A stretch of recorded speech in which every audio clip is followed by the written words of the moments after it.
O Espírito do Senhor está sobre mim, porque Ele me enviou para dar as boas novas aos pobres. Bom dia! Que gostoso estarmos juntos nesse momento de estudo, de reflexão da Palavra de Deus.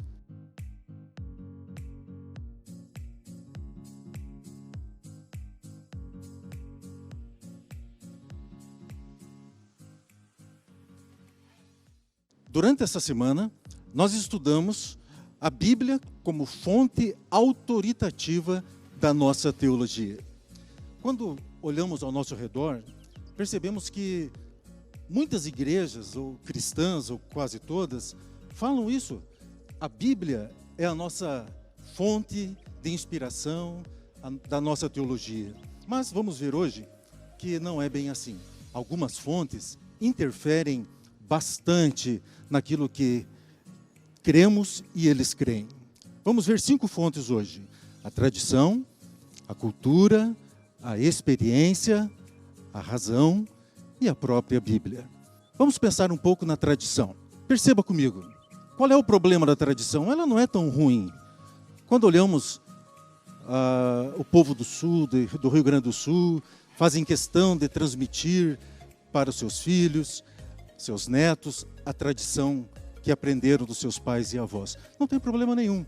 Qual é o perigo da tradição? É quando a tradição, ela está interferindo na autoridade da Bíblia. Nossos irmãos católicos, ortodoxos, eles colocam a tradição, a autoridade da tradição, acima da autoridade da Bíblia. Foi a igreja que fez o discernimento. Não adianta. A igreja vem antes da Escritura. Não existe na Bíblia dizendo quais são os livros da Bíblia. A Bíblia não é um livro. A Bíblia é uma coleção. Vejam, de mais de 70 livros. Quem diz quais são os livros da Bíblia é a igreja. Até os do Antigo Testamento. Até os do Antigo Testamento. É a igreja que no Espírito Santo tem o instinto de fé para definir. Então, o que eu expliquei a vocês é o seguinte: um católico, como também um ortodoxo, um cópita, qualquer membro de uma das igrejas apostólicas, que vem realmente dos apóstolos, nenhum pode fazer isso, pegar a Bíblia e dizer: eu vou olhar a Bíblia aqui, eu interpreto a Bíblia, e depois eu julgo se a igreja está ou não de acordo com a interpretação. Isso não existe. Isso é uma visão muçulmana. Para os muçulmanos, o Alcorão caiu do céu assim, e o islamismo nasce do Alcorão. O cristianismo não nasce da Bíblia. Agora vamos falar da experiência. É algo dado por Deus. Deus deseja que eu desfrute da música, da arte, das emoções.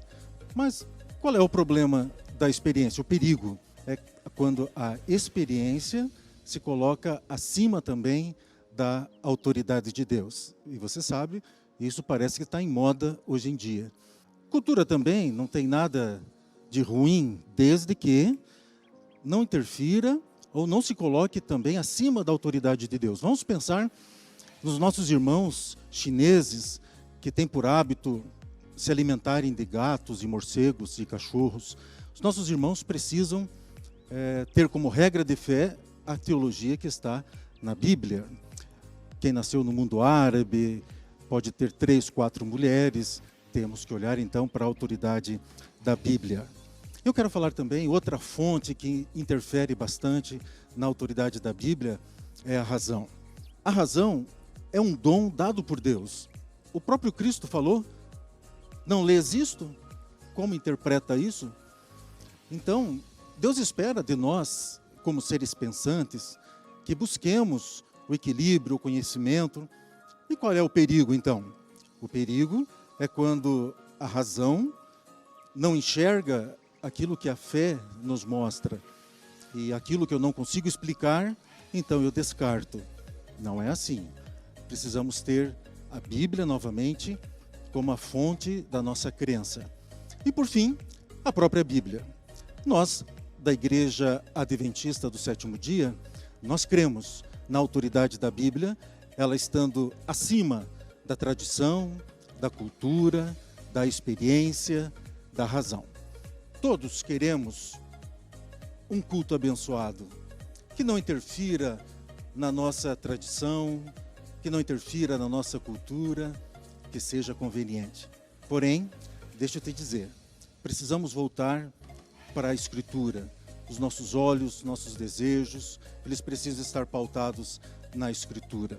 O próprio Cristo predisse a parábola do joio e do trigo, que no finalzinho, o joio, ele se mostraria o que é falso e o que é verdadeiro.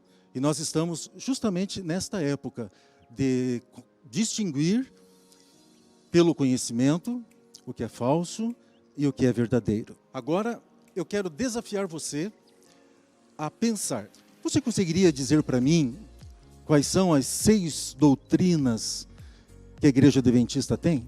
Não são as 28 crenças, porque as 28 crenças, elas são construídas em cima da nossa doutrina. Então fica uma tarefinha aí para você, como professor, como aluno, discutir com a sua classe, tentar descobrir quais são as 6 doutrinas bíblicas que nós cremos. Um segundo desafio: quais verdades bíblicas foram restauradas? Para que nasce a Igreja Adventista? Para restaurar quais verdades que estavam enterradas? São 5. Você consegue? Por exemplo, nossos irmãos batistas, eles nascem para restaurar uma verdade que estava enterrada, que era o batismo por imersão. E a Igreja Adventista? Eu vou te dar 2 dicas. No nosso nome já tem 2, tá bom? Tenta buscar as outras 3. E agora, além dos desafios, na nossa teologia fundamentada na Bíblia, eu quero fazer uma pergunta.